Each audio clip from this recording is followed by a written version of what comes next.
Hi guys, it's David here, probably for the last time ever in AltSpace. This is Microsoft's social VR app. Um, I've used it since the very beginning. So I got into VR 2016. I tried I think it was a Vive, and then I tried to Go, and I've bought a few devices. This app, AltSpace, was one of the first that existed out there that was across all platforms. So you could actually go in on Gear VR, which was the thing you slid your phone into a holder. This app would work on that. Oculus Go, or of course any of these kind of PC VR headsets, and that was what set it aside at the very beginning. Of course, it nearly died. Then it was bought by Microsoft. And to be honest, Microsoft didn't do that much with it. They changed the avatars, so you get these slightly better avatars. The first ones were very simple and made for the low end devices which were running it at the time. But yeah, I've got a few sort of fond memories of AltSpace. So first of all, it was that first social cross-platform application you could get. So you could go in and a bit like chat rooms, in the late 90s, Yahoo chat rooms, you could go in and just meet random people. And that was the first experience I had, but in immersive, VR at the time. It's also very significant for me because this is where I tried to hold an Aviva unofficial after party for our first sales kickoff. Happened at a remote event, of course, which wasn't very great. It was just videos basically being blasted at us through a website.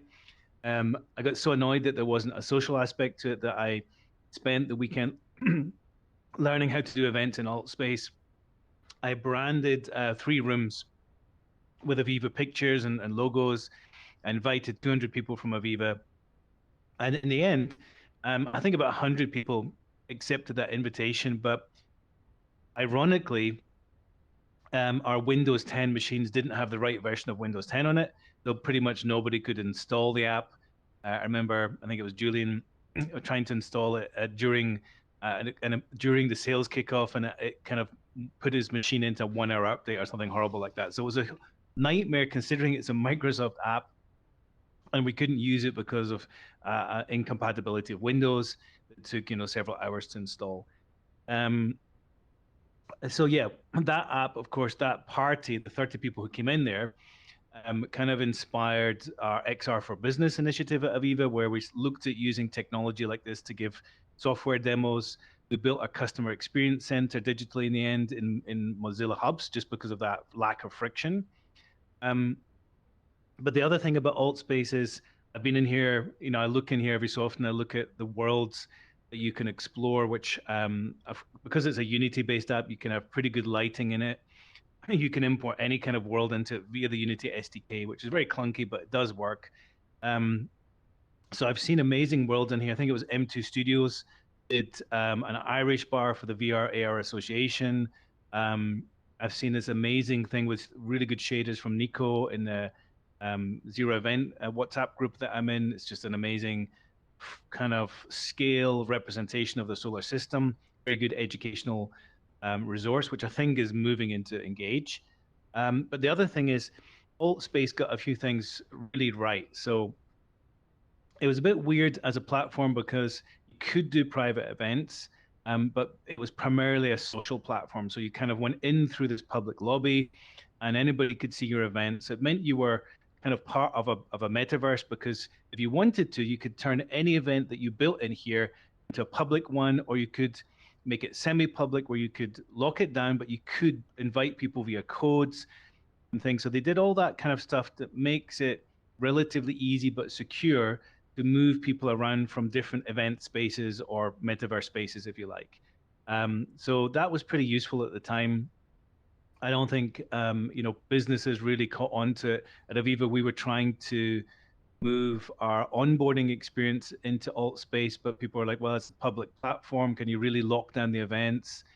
All of this kind of stuff. Um, and the other thing, which is a huge shame for the industry to lose, is that Microsoft or the AltSpace team had developed technology called front row technology. And I've seen this in action, and it's an amazing thing. So basically, what this allows you to do is each room or each space like this. So this is the rooftop space. can probably support about 50 users at the same time, maybe 40 to be fair. And that's actually relatively high number for this kind of application. But Microsoft or AltSpace had this technology that allowed you to instantiate rooms. So what you could do is you could set a stage area. So you could just draw basically a box and say, this is the stage. Whenever an avatar is inside that stage area, they will be broadcast to all instances of the rooms. And even in VR, I've got the controls here through my host tools. I can instantiate multiple copies of this room. And what it means, practical terms, is that you could have events where I think they were saying up to 40,000 people could see simultaneously the same performance on a stage. So AltSpace had used that. I think there was the famous Reggie Watts and your kind of comedy events that they used to run, where you could join those sessions. The way it worked was you would see the people performing on the stage exactly the same as anybody else in any other room, but you would only be in an instance or kind of a shard, if you like, which had 50 people or whatever the maximum multiplayer supported number was for that instance. That technology, I've never seen it anywhere else. I think other people have done sharding and instancing, but Microsoft had this built into this application and it was free in the end. So you could just go in and say, I'm going to create a live stream of our CEO presenting, the all hands call. And I'm just going to use AltSpace sharding or frontal technology and make multiple rooms and allow people to just stream into these rooms until they fill up, and then you go into the next one. So that was an amazing technology. It wasn't super easy to use. What I've seen is in the end, people had to have essentially workers, from the event employees going into each room and acting as kind of signal people to basically see whether the live stream of the actors was coming in properly, or if people were muted. There's all sorts of reasons that you needed to have essentially helpers in each instance of those rooms. The people who were in the organizing sort of administration rights could hop between those different instances to check things out, but that was relatively hard work to hop between instances and say, okay, is everybody ready? We're going to start in 5 minutes. All these kind of things that happen in real world events needed to be done in these digital events. However, amazing technology, and I think Microsoft had invested significantly to provide the Azure infrastructure, the cloud infrastructure, to make that work in the back end. So I'm really sad that this application is dying. Hopefully, they transfer some of that technology to Microsoft Mesh. Obviously, that's a completely different thing. As far as I understand, it will work more like your Microsoft Office apps within a company, so more like an intranet, which is good for security, and maybe that will help some companies to use it internally. Then you lose that customer-facing platform. You lose the link outside of your firewall to do things like customer events, to do product launches, anything which is B2C or B2B. So if you're just doing inside your company, then maybe Mesh is going to be the platform for that. So let's see. We don't know.